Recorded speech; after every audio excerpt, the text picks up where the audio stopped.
So we have to pick a player on the roster who needs to take the next step into next season.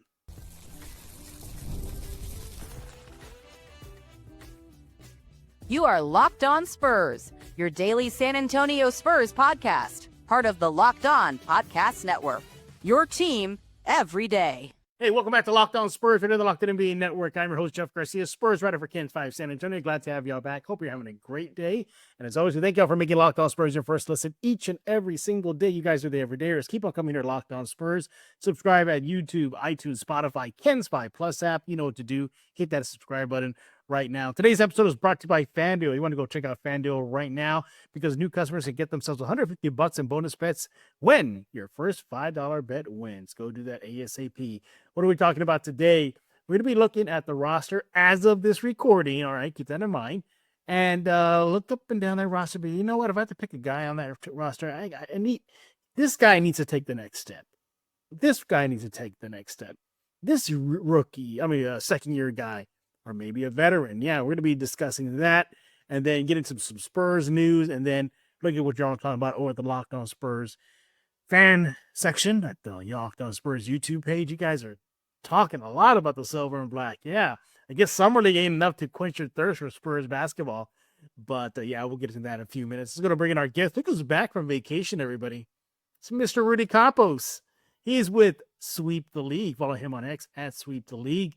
Rudy, I did my best to not bother you during your vacation. I said, I'm not going to do that to him. I know you were open to it, but I said, no, that's the last thing I want to do. But welcome back, man. Yeah, I appreciate you having me back. It was at the Grand Canyon, and that was probably not a great space to get service on. So first time there, pretty amazing. Yeah. I would say in person, it's pretty amazing. Well, yeah, I've never been to the Grand Canyon, but you read it like history books, stuff like that. Apparently, like you created the Grand Canyon just for your brute strength. Like you just plowed that whole thing with the rocks and mountains, and that's how strong you are. Yeah, me and Paul Bunyan had a little thing, a Hulk and Thanos, shout out to the nerd guys out there, type of matchup, and we kind of made a big old crater and all that in there. We made a big mess. Grand Canyon type thing. Yeah. All right, Rudy. Well, welcome back from vacation.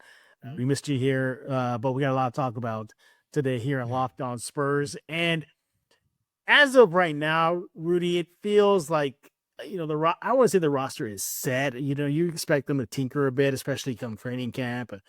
They'll pick up a guy here and there. We know they got to address 3-point shooting, so they'll probably do that down the road. But as it stands right now, this seems to be like the bulk of what the roster will look like come training camp. With that being said, we got to start asking, all right, guys, we got to shed this. We're too young. We're just kids. We're just learning. That label's got to go. And I think that what we're going to go into next season with is that no more of this, we're babies anymore. There's a lot more veterans, if you really think about it, on the roster than they are first year or second year guys. Keldon Johnson, Devin Vassell, Sochan, just to name a few. So with that being said, and look, let's just be honest. I think everybody on the roster needs to take the next level, needs to take that next step, from Champagny to Sochan to Castle, all of them across the board need to do that. But we got to pick out two, so that's where our challenge is right now. I'll start us off. And if I look at this roster and I'm saying, this guy, he needs to step up. He needs to take the next level because it is time. Now I'm looking at Victor Wembanyama. Yes, the Spurs franchise guy. It's time. He's heading into his third season.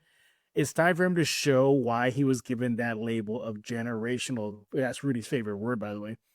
Or from it. He was labeled with that coming into the draft. He was labeled like that when he was drafted by the Spurs on draft night a couple of years ago. So far, we've seen glimpses of it, but we haven't seen it.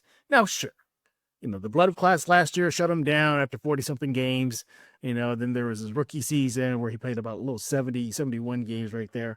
Nevertheless, we still haven't seen him get to that form. I need him to take the next step. Now, I might be asking, okay, well, how's he going to take that next step? He does it all already, right? Defense check, offense check, intimidation check, athleticism check. Yes, I get that. But the first thing I need him to do to take the next step is try to stay healthy.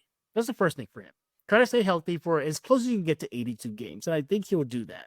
Second thing is, and I think he's doing it right now in the offseason, is get a thicker body. We've seen him look a little bit more leaner, a little bit thicker, just a little bit considering his frame. So check. That needs to translate ASAP into next season. Now, we all know he loves to take the 3-shot. I know that tears Spurs fans apart. Like, what's he doing? You're 7'4", 7'5". What are you doing floating out there the 3-shot? Fine. If you're going to do that, Wemby, fine. But at least be effective. And we know he can hit the 3, Rudy. But I need him to start showing a little bit of a mid-range game. And I think that's where he can take the next step in his offensive development. If he can develop a consistent pull-up jumper, fadeaway, just to counter defenses that maybe push him off the 3 line or keep him away from the paint, I think that is something that's really going to take his game to the next level offensively. Offensively, I like to see him create some more post moves. How about that, Rudy? How would you like to see your center get some post moves? And I thought he was supposed to train with Dream. Wasn't he supposed to train with Dream this offseason? You would hope so. I don't know if that fell through.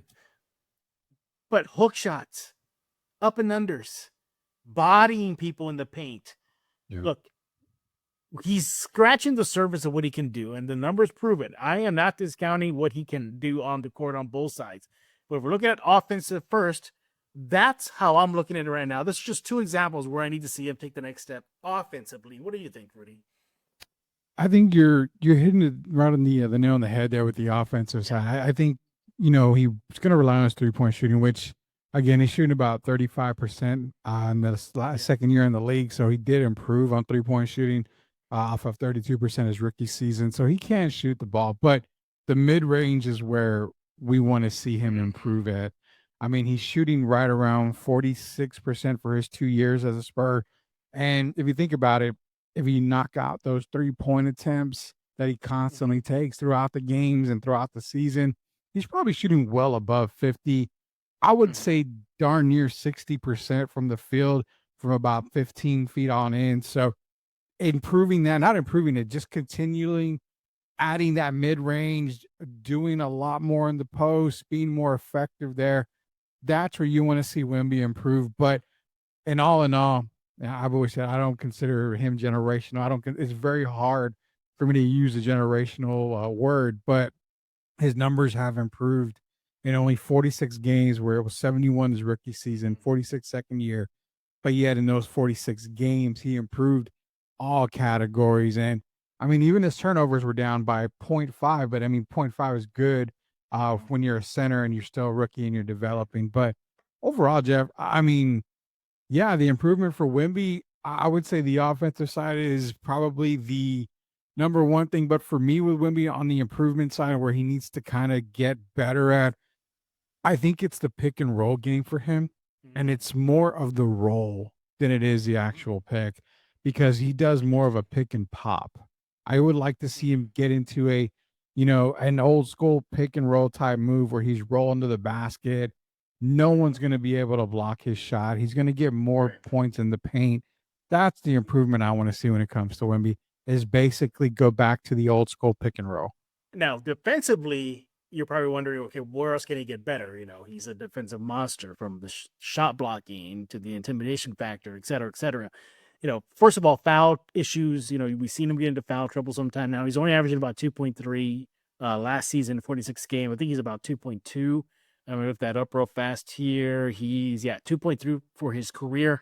But I think trying to settle down those foul situations should help him overall. Another area that I see him improve on defensively is, kind of being able to switch just on that perimeter defense a little bit more efficiently.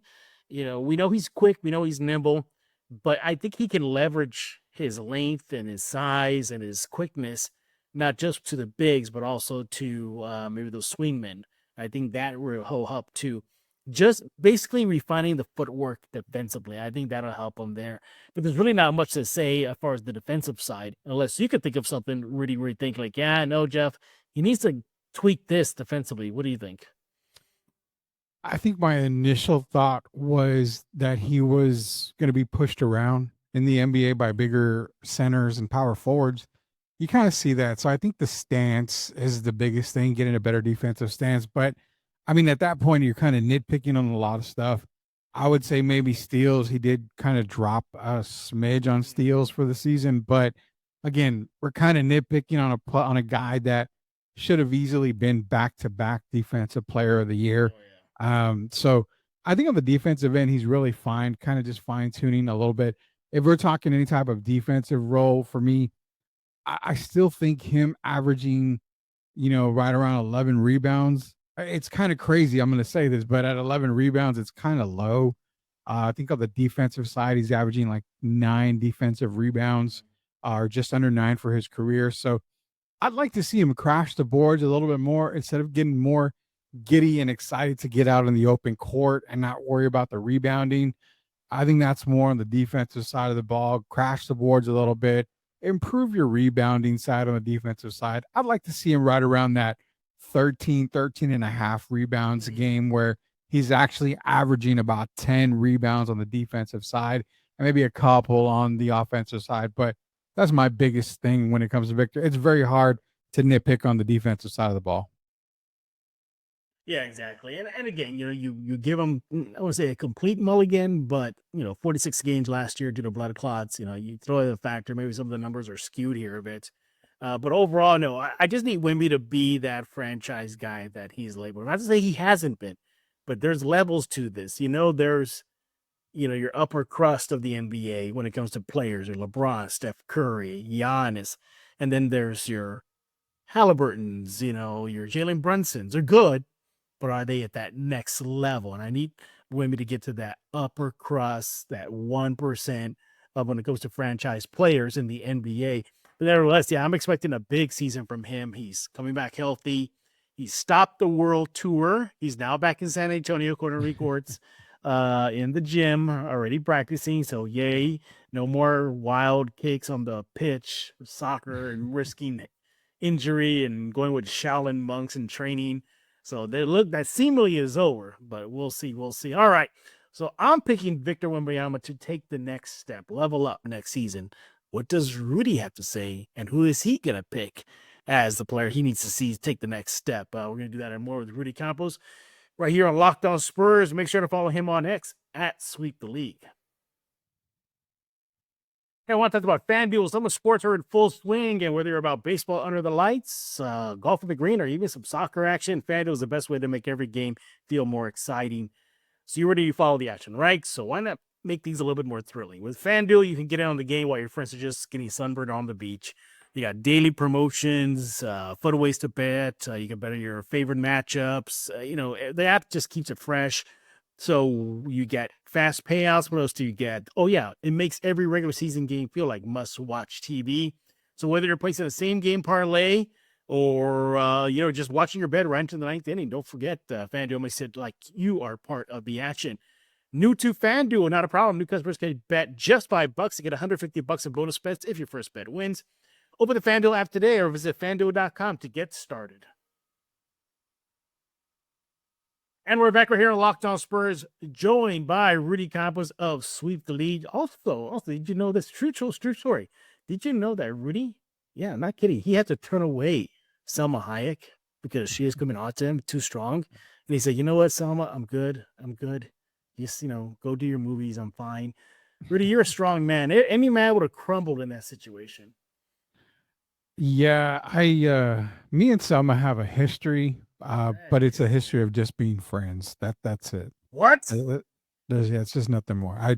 I like Selma Hayek, very beautiful lady, very beautiful woman, but it's just a friendship thing. I don't want anything more. I don't want to ruin Wait, their did you get friend zoned? Did you get friend zoned? No, I actually friend zoned her, to be honest. So yeah, there's just sometimes you just have to look in the mirror and say, you need to stay out of that limelight. So that's what I do. Fair enough. Hey, now this is a true story though. So during the recent big Texas Terror Con, there we go. Yeah. One of the guest panels I did was with Danny Trejo. I swear to God, all he talked about was Selma to start the show. I'm not kidding. I go back, and if somehow you can see footage of that panel with me, he just kept on and on about Selma. But Totally understand. I totally understand. We are talking about the Spurs roster, who we like to see take the next level, take the next step in their development next season. Now, I will have Victor Wembanyama to start. And Rudy, who do you got on your hot seat? So, I mean, the easy ones to pick that a lot of Spurs fans may look at are the obvious ones, Devin Vassell and Keldon Johnson. But those guys have already peaked. And Yeah, I think we've been saying that for a while. They've kind of already, you're going to see what you're going to get out of them. My honorable mention was going to be Stephon Castle. And people are like, wait a minute, he's rookie of the year. Well, he's rookie of the year. The biggest thing with Stephon Castle was I want to see him continue to improve and not hit that sophomore slump, or because Dylan Harper's coming in with De'Aaron Fox, don't take a backseat and think, well, I don't have to put up the numbers that I were, get better. That was my honorable mention. But the biggest one that I've got, the one that I'm really looking at, is Jeremy Sochan. Now, the good thing about Jeremy is that he's, again, putting up great videos in the summer with jump shots and working out. But those videos, I tend to say, Jeff, I need to do videos of me actually working at my real job and showing that I'm putting the work in too, because that's what you're supposed to. You get paid the big bucks to do that. So, but nonetheless, I mean, the guy's improved every year. I mean, he's averaged 11 points all 3 years of the Spurs. His 3-point shooting has improved from his rookie season. He's up to about 30% for the last couple of years. Free throw percentage has been it's been about the same. But what I want to see with Jeremy is not that you're putting in the work out here. I want to see that next step. That 11 points becomes, 13 points. That's not a huge jump. What I want to see is those assist numbers, because remember when he was drafted, a lot of guys had him as a Boris Diaw type of player, a guy that's going to come in, he can facilitate. We know the point guard, for project just really didn't work out, but nonetheless, I want to see that 2.4 assists that he was averaging last year. I need to get that up to about 4 or 5. He's got shooters around him. He's got players that are going to slash to the basket. He's got a 7'4" guy that can make life so much easier for him. The biggest upgrade I need for Jeremy is to take the next step on the assist side. I want to see 4 or 5 assists a game. A lot of teams are not going to, they're not going to care about his shooting. So knock down a couple of mid-range jump shots. Don't worry about the 3-point shot. I'd be more excited, Jeff, if he's working on his mid-range game more than that 3-point shot. I don't expect him to be, a Sean Marion type 3-point shooter. I expect him to be a mid-range guy, a pick and pop type of guy, but more importantly, a facilitator. I think that was the vision that Pop had for him when he had him at a point guard position. Mm-hmm. I think it was just a little too much to have him run the point, but the idea of a facilitator makes a whole bunch of sense. He's got a really good basketball IQ, So I give him that much, but that's my improvement for Jeremy is on the offensive side, get those assist numbers up, maybe add a couple more points per game, 13 points, 6-7 boards a game, 4 or 5 assists. That would be a massive leap for him. And on the defensive side, I think he's actually pretty good on the defensive side. He's not a lockdown defender, but he can be disruptive. I'd like to see him add those steal totals up to where he's averaging about a steal and a half a game, maybe a block a game or so. Just be a menace is what I want to see. But on the offensive side, the facilitator without being a point guard, that's what I got for Jeremy. Yeah. I mean, it's almost like there's I don't want to say a lot more room for improvement for Sochan, but there is a sizable gap for him to take the next step, and on both ends of the court. But for me, I think what's going to help him is the addition of Luke Kornet.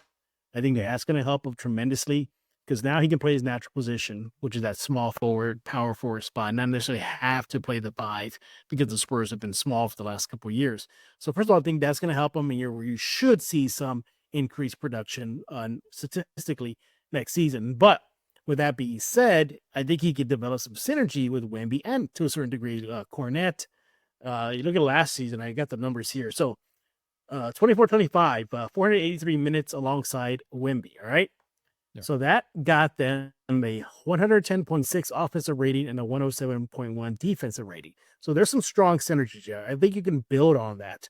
I think you can do that by setting better screens for Wemby.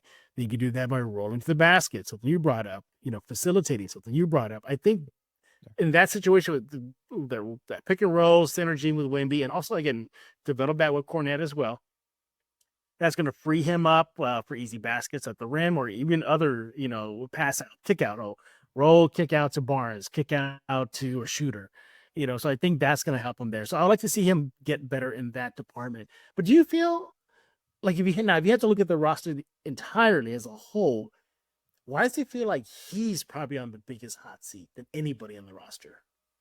Well, I mean, because he's technically in a contract season. He's in that contract season. And that's when you get the best out of players is when they're on a contract season. I mean, you saw Keldon put up good numbers when he was up on for his contract extension. They gave Devin his contract extension. Well, knowing that Jeremy's next, it's kind of a make or break type of year for Jeremy. So I really fully expect him to come out and just, basically just put up numbers, godly numbers here for him. And that's kind of why I picked him as well, because I want him to improve, but I don't want him to just improve just for the contract. I want to see this, the entire season, get paid if he's going to get paid, or, right, if anything, up your trade value just in case for anything like that. But that's the other reason why it was the contract. I mean, he's in a contract year. This is going to make or break for him. And who knows? I mean, they've kind of paid Keldon. I don't know if Keldon will get another huge payday. They've paid Devin, again, another person. I don't know if he'll get another huge payday with the team. This is Jeremy's time to shine. It's his contract season. Is he going to get that extension? You'll find out at the end of the year, but he's got it improved. And I think if he becomes a facilitator more on the post and, like I said, the pick and pop stuff, there's little things, I can fully expect him to see possibly getting into that power forward starting role right now. If he kind of does that, but if anything, a great reserve off the bench. And that's what it is. It's a contract year. So it's kind of like, well, he's got to be able to upgrade everything that he can do right now in order to get paid. I think that's what he's going to do. Absolutely. All right. So there you have it. Who we think needs to take the next step next season. I got Victor. Rudy, he has Sochan. But what do you think? Do you need somebody else on the roster? Do you really think that Keldon has another gear in him? Think it's Devin? You think it's somebody else? You think it's Barnes, the veteran? You let us know. You let Rudy know on X at Sweep the League. Let me know on X as well at Jeff G Spurs on over to the Locked On Spurs YouTube page. Leave a comment reading the future episode of Locked On Spurs. That's exactly what we're going to do coming up. We're going to catch up with some quick Spurs news and then get into, we'll pick out one today. One Locked On Spurs fan comment to react to. Just a few seconds with Rudy Campos of Sweep the League. Once again, follow him on X at Sweep the League.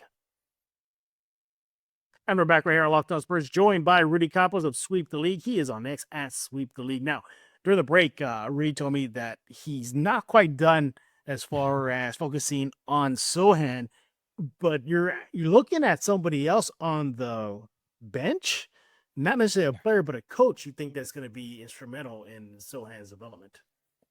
Yeah, the one point I forgot to make that bring up to me real quick here was the reason why I've got Sochan trying to get to the next level.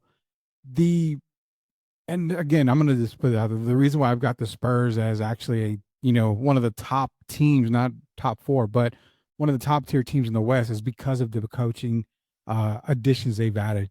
Sean Sweeney, Sweeney's a fantastic hire for Mitch Johnson. He's going to be an assistant, main assistant head coach basically. And he's a fantastic hire. He's going to make a huge difference for these guys. Corliss Williamson is another guy that they hired.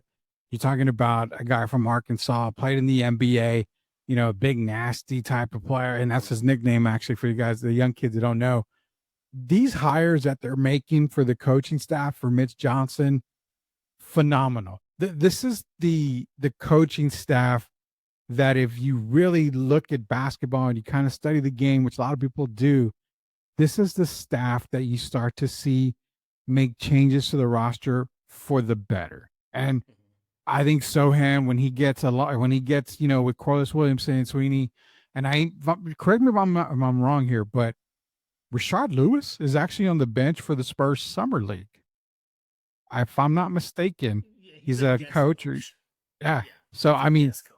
Yeah, he's a guest coach, He's not gonna be on the but permanent roster. But he's gonna add a little bit. If he comes onto the Spurs staff in some kind of way, another great player that fits that Sochan role. Rashad Lewis was a power forward. He can shoot the ball. He was very creative.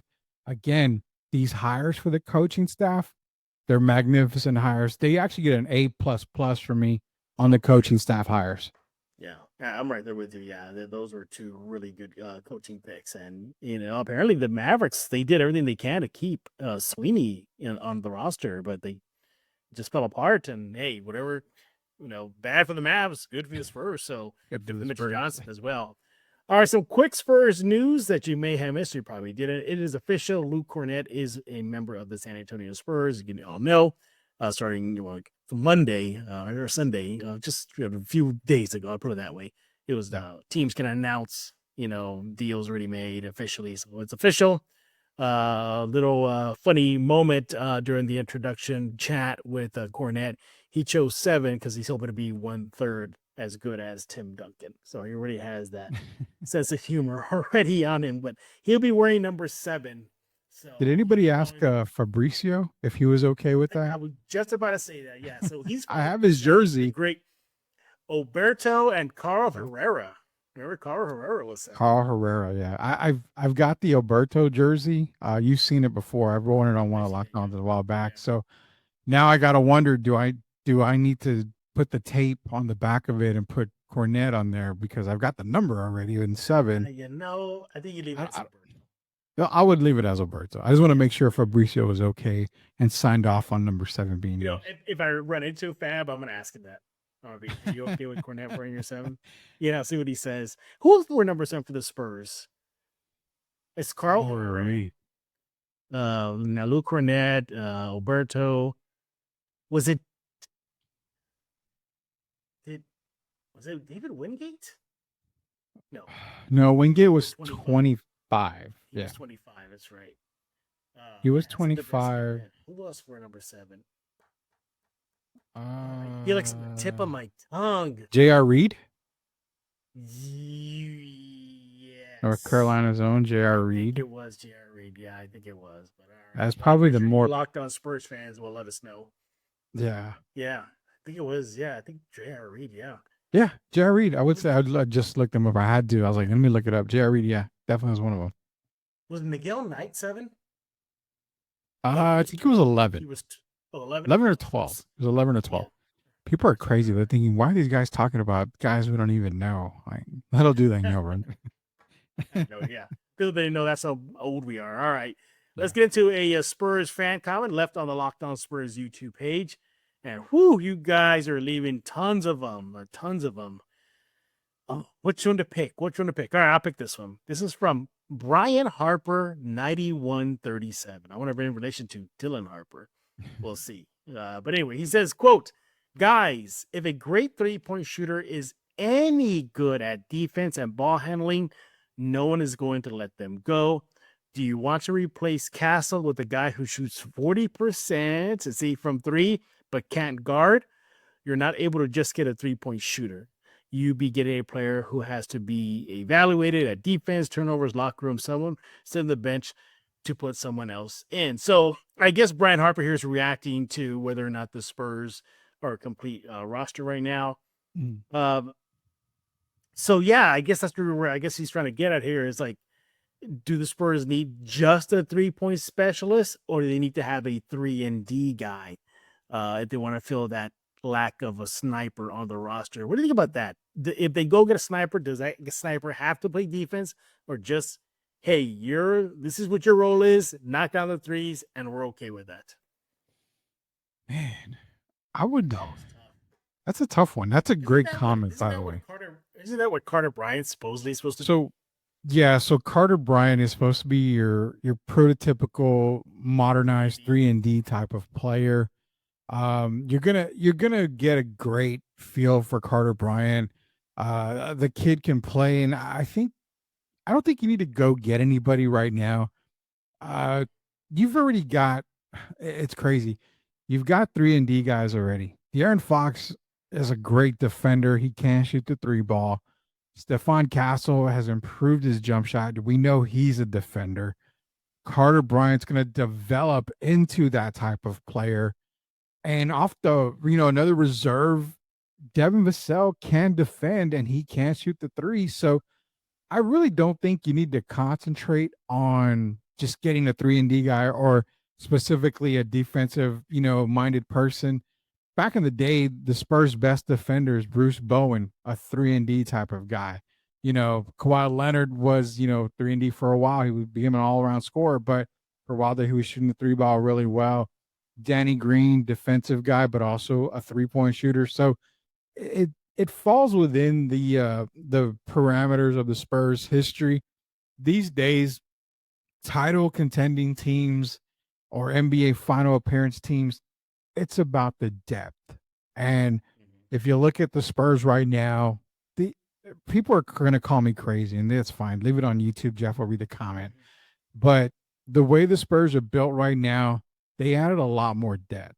And you're talking about a team that can technically go 8 deep right now, 8 or maybe even 9 if they're playing their cards correct. Something they haven't had in a long time. The Kornet signing was huge for them. Again, Harper, Carter Bryant. I think they got another move or two they're still going to make. So I think right now you don't need to go get a certain player. I think they've got a good amount of 3-and-D type of guys on the team. They're fine right now. I wouldn't make any adjustments at all. Yeah, I think for the 3-point shooting, that's still a concern just because of today's modern NBA. You live with the 3 and you die by the 3. You win titles with the 3, or you go deep playoff runs with 3, or you don't. We saw that constantly, whether it be the Spurs regular season or just in the playoffs. And that's still a little concern for me. I don't know if a guy like Champagne can be, I'm not expecting him to hit 45% or 40% every single minute. I don't get the ups and downs, but I'd rather have more ups than downs, from Champagne. Will Barnes still be hot? I mean, you would think that he had a pretty good 3-shot shooting season last year. Maybe that comes down a bit. I don't know. Is Wemby going to be a primary threat? I don't know. See, and that's still a concern for me. So, man, come on, Carter Bryant.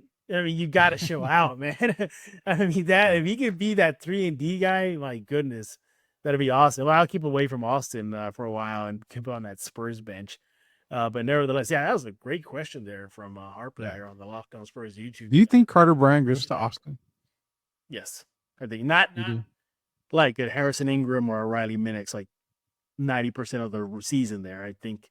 Does he start the season in Austin? That's the big question. No, just because of technicalities, because the G League season doesn't start till the NBA season's underway. So well, yeah, I think he'll be on the bench to start the season in San Antonio. But once the G League season starts, he'll go to Austin. And I'm not saying he's gonna be there for months on end, or us having a report. All right, the Spurs sent him up there. Oh, they recalled him. Oh, they sent him up there. Oh, they recalled him. Oh, then Spurs fans going crazy because they use the word recall, and that's like, oh my God, he's gonna chill out now. Now, I would temper expectations because he's gonna probably bust up the G League. I can see that already coming. And it would be like, bring him to San Antonio. What are you doing, Spurs? Bring him to the bench. But we've seen that before. We just hope it translates to the NBA. And you have to get minutes, and he's playing behind Devin and Keldon and Barnes. And well, yeah, I'll tell you this: if they don't make another move, which I think they still going to make a move or two, but if they don't make a move, I question: is he going to give you the same production as Malachi Branham? Probably plays better defense than Malachi. Is he going to bring minutes over? Yeah. Is he going to be a bigger spark than Blake Wesley? I think so. He plays a better role than Blake Wesley. Now, you may think, well, Blake Wesley, he's point guard. You got 3 point guards damn near on the team already. I mean, something's got to give. Yeah. So I'm going to say I think Carter is on the roster even for the first part of the year. I just don't. I think it's going to be. Remember when they would? I can't remember who it was offhand. Where they'd bring him to the roster, send him to the G League when they were on like a 2-day layoff. They would send him to Austin to get some time, and then bring him right back up the very next game. Was that Keldon, I think, or somebody at the time? They kept kind of going back and forth. Sure, I think about Drew Eubanks. Yeah, I have it to Drew Eubanks a lot. But look, I'm not going to be surprised he's in Austin. And I expect that to happen, but I don't expect him to be there for months and months and months.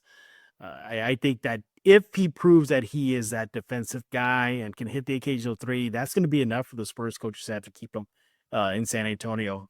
Look, Coach Johnson and the coaching staff, they got some decisions to make, because technically Carter Bryant is a lottery pick. A lottery pick should contribute. He's a 14th overall. That's a lottery pick. So we shall see. It's just, my God, it just goes back to what you're talking about, the depth that the Spurs have.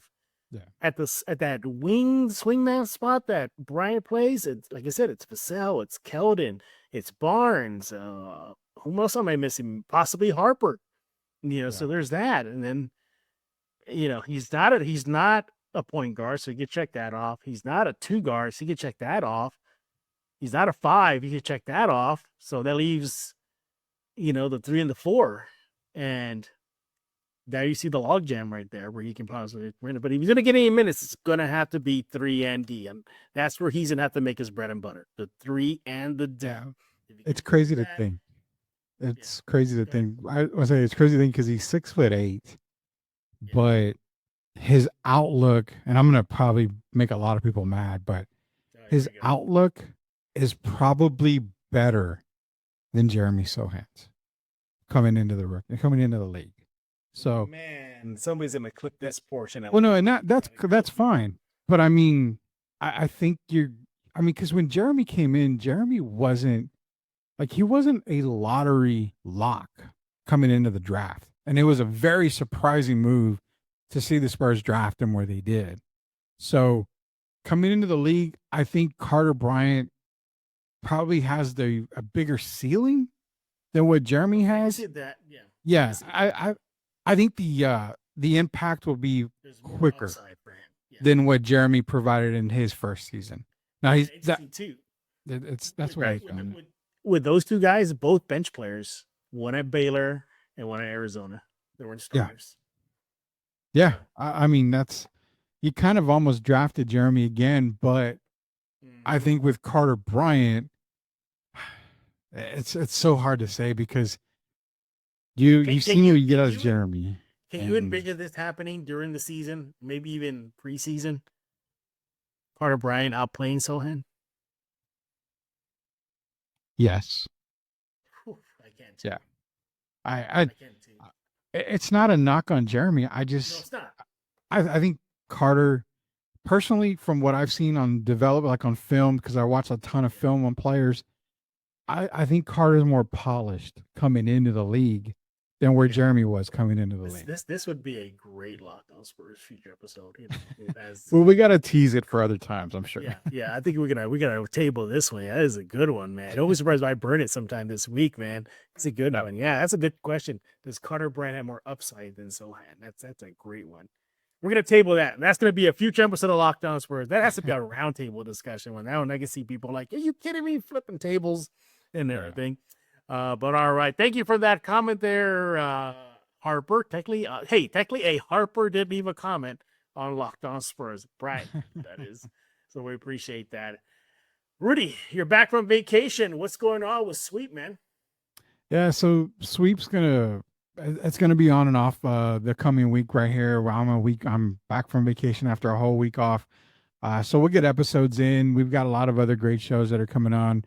I'm going to announce it on this show because I like doing my special breaking news announcements on Locked On Spurs. So we are probably going to end up launching another network, a sister network for Sweep the League.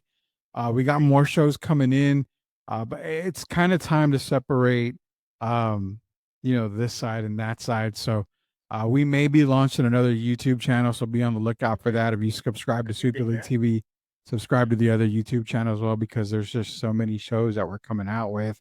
A lot of people have, a lot of great podcasts. So that's announcement here. We're looking to add a second network. Probably the only shows in town right now. The only networks in town getting 2 networks here. Just be sure to go to Sweep the League TV on YouTube. Hit that subscribe button. See, that's why you got to follow Rudy on X at Sweep the League for all the latest announcements that he's doing on with his network. So Much Fun is his show. You got Gio on there, Derek Urban. Yeah. The Sith, that's a new show on the network. Grading the Market with Jacob Eric. Grading the Market. Thank you. Yeah, Jacob Eric there. Yeah. So, yeah, there's a lot going on at Rudy's neck of the woods there. Rudy, welcome back from vacation again. Glad you're back in one piece. Coming back here at Lockdown Spurs. Again, I did my best to not bother you on vacations. I'm not, I mean, you don't have to be like somebody canceled at the last second and somebody else could not come in. That was going to be like desperate time. By the way, everybody, that reminds me, I did announce yesterday that we're going to have a special guest today. That guest had to reschedule, so it'll be later on this week. So, but it should be a good one. I think y'all will enjoy it. And again, I get a little sneak peek what goes on behind the scenes at the Spurs. So I think y'all will enjoy that soon. Rudy, again, we appreciate you taking time out of your schedule to join us here on Locked On Spurs. And everybody else, we thank y'all for making Locked On Spurs your first listen each and every day. Free and available wherever you get podcasts, iTunes, Spotify, Ken's 5 Plus app, YouTube. You guys are the everydayers. Keep coming here every single day to Locked On Spurs. Hey, appreciate it, everybody. 8,000 subscribers. We did it. Let's keep those numbers going up and up and up. We'll be back tomorrow talking all things silver, black, and thing. Matt Guzman's on deck. We're going to be talking about the roster as a whole. So tune in for that tomorrow on Locked On Spurs. So for Rudy Campos, I am Jeff Garcia. We're going to put a lock on this episode of Locked On Spurs.